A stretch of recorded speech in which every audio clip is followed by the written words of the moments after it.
akhirnya dihasilkan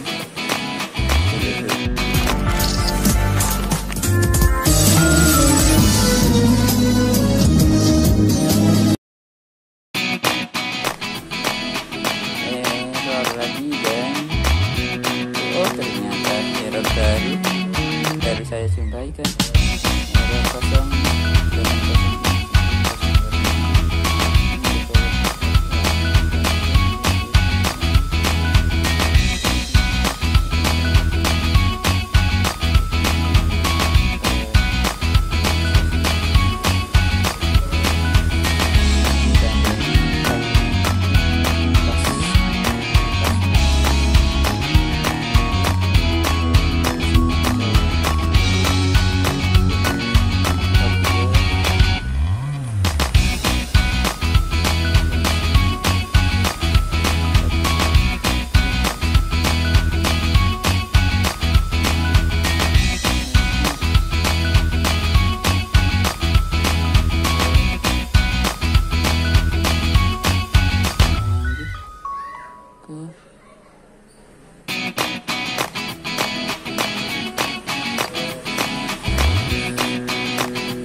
stafol tidak ada, juga saluran listrik jekan yang mengikat listrik langsung.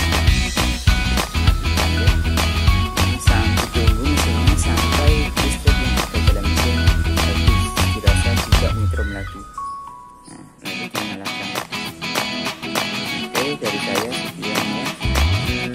Apabila ada kekurangan, mohon ditambahi, koreksi lagi bersama saling senang bareng.